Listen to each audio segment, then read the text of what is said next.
Let's talk a little bit about the book, Hostage at the Table. I mean, this is a fantastic book. I've read it. I mean, some really great insights that come from it. But you know, as I was reading it, I noticed that you talked about how, you know, kind of the seeds of where this book came about happened. I guess was 1969 in a hospital in Dayton, Ohio. Yeah. Tell us a little bit about that incident and how this book came about. Well, the fundamental premise is that as a hostage negotiator, and I've worked as a hostage negotiator for some 40 years, you can have a gun to your head and still be able to talk yourself free. And there are many people who are psychological hostages. They don't have a gun to their head. Leaders, employees, in personal life. And so they feel like a hostage even more than a real hostage. And my first experience of this was working with police on the street in domestic violence intervention, to be in a hospital facing a man who had taken a nurse hostage. And somebody had to get into that room to talk with him, and I was asked by the lieutenant to do this, which in retrospect was successful, but at the moment not very good risk assessment. To make a long story short, he had a scissors to her throat. And he escalated and cut her, not her jugular, but she was bleeding. This white dress that she had on with red blood on it does get the attention of the mind. I engaged and learned to engage there in a process with him in which he then let her go. We got her released, but he put the scissors to my throat. And after an hour and a half, Roshan, I learned the power of bonding, looking into the eyes of a man who wanted to kill me, screaming he wanted to kill me, and being able to talk him out of doing that because he loved his sons. I understood in the dialogue that this was about his children. And once he could understand the benefit of giving up his hostage, giving up his weapon, coming out, and seeing that, knowing he was probably going to go to prison, that was a marking moment in my life. And this is what leaders have to do. Every leader has to do that same process. They don't have a weapon to them in a direct way, but they have to be able to deliver pain, help people see the benefit to the change process, and through that get a mindset change and move towards high-performing behavior. The secret of good leaders is the ability to look beyond their own emotion. I mean, we're all basically tribal at some level. We're sorting out who is dangerous, who is not dangerous, and it's easy to make somebody into an enemy. But it's the skilled leader who can look for the common goal. You create a dialogue, you create a relationship, transform that person around a common goal into becoming a partner towards a common area you want to move to. That's a secret of disarming. Now, you know these skills in Asia. The Asians are far better at this than the Westerners. I mean, we're in your face in the West. But in Asia, you have that respect. And you build those collaborative processes. And this doesn't mean that you have to be inauthentic. You do this from a heartful place. And you do it in a way that the enemy no longer is an enemy, but is transformed into an ally. And you have lots of people who go around demonizing, enemy making, complaining, cynical. They'll never make great leaders. Never. Unless they learn the talent of how to do it in a different way. Now, this is learnable. If you never learned how to bond, it's always possible. And so I guess read this book, Hostage at the Table. Let's talk a little bit about your time at IMD.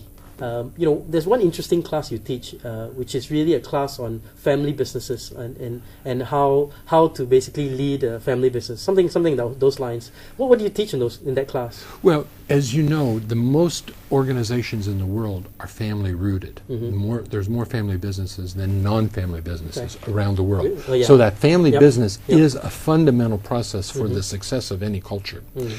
And in family businesses, you have to learn how to separate family dynamics from business dynamics. Now, there's an advantage to being a family business because you have that deeper bonding that's there. But there's also a disadvantage in that there's dysfunction between the parents and the children, between the systems privately, then they spill over. So what basically I'm working with is leadership skills. How to develop leadership, how to deal with conflicts, how to not be a hostage to too much harmony. This is one of the big problems in family businesses, is they're too willing to just give in instead of fight something through in a constructive and positive way. And then how to handle grief, because as you pass a family business from generation to generation, there's deep deep grief. And if that doesn't get dealt with, you can see in second and third generation businesses, they self-destruct. Okay. My goal is to help family businesses become sustainable, long-term enterprises Right. in which leadership is a key process of talent development throughout. So there's fundamentally a different sort of leadership in the family business versus a public listed company. Because you have to deal with family dynamics.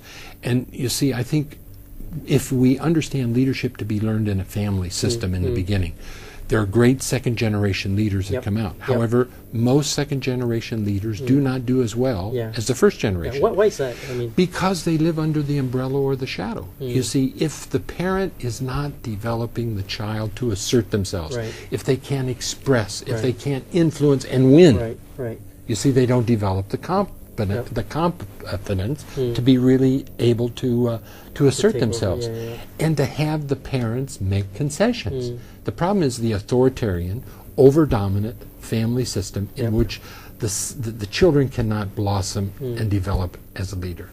So would you recommend, I mean, I guess it would probably depend on the circumstance, like when kids take over from their parents in these family businesses, many times we see things go awry. But I mean, we've had one or two examples. Singapore being a classic case where Lee Kuan Yew was succeeded by his son. How? I mean, do you know what the success rate is? Typically in family business of kids taking over, or how? I mean, would you recommend having kids take over? Oh, absolutely. I think there is an advantage if the children are able to develop the talents of business skills. Now, here's what I do know. The research shows that if the child works in a business outside the family business for a short time, that helps. Doesn't have to be, they absolutely learn something very different. So it's not just growing up only within that family business. I think talent development comes from building a broader base in the brain and developing that acumen and experience outside, then coming back into the family business. This is what I recommend to most families. So it means long-term planning. It doesn't mean just looking at where the immediate need is. And I would have to say that the success rate, I don't know the exact statistic to be honest, but it's not that good unless the father, the grandparents, the mother, the grandmothers spent the time doing it. And there are great examples of family businesses who endure for an extended period of time. This we now understand again as part of talent development. The thing is, many families do not develop their children leadership talent. You and I were talking about this before. How in the educational system, how in families do we really start developing leadership talent very early? And children are natural negotiators. Children are natural at asserting themselves, natural at being able to do some of those fundamental things, but they have to have that developed and encouraged. Let's end with this. Maybe you can have one piece of advice to HR leaders, one piece of advice to business leaders or CEOs out here in Asia, and finally, just one piece of advice to people starting out in their career. What would you say to them? To HR directors, I would say, listen. What is it that people want to learn? Listen, encourage them. Don't let them get passive, where you take the paternalistic or maternalistic attitude, we're going to take care of you. Get at a partnership and have them participate in what it is that they want to learn and kill the bureaucracy. Let people have opportunities. Let them fail. Don't punish them for failing, and reward. To Asian leaders, I would say you really have to be able to create opportunities. Create opportunities. Put people into situations where they are challenged. And when you see people not challenged, you do not tolerate underperformance. You put the fish on the table. You cannot be a high-performing organization. You cannot be effective at anything. I don't care if it's sports, music, business. You have to have the truth, immediate feedback to understand how to improve. We don't have enough performance management in Asian countries, and that's part of what we're doing in Khazanah, is really bringing in stronger performance issues, and they're doing a fantastic job of this by both modeling and teaching how to do that. And to the young person at the beginning of their career, get people around you that you trust and listen to what it is that they have learned, but mostly listen to yourself and play to win. Take risk. Do not be afraid of failure. When you fail and you feel that horrible feeling, you bounce back. Resilience. Okay. And when you play to win, you look for opportunities and you use every opportunity to learn. Thank you, Roshan. Thank it's a you, pleasure guys. to talk with you. Always a pleasure.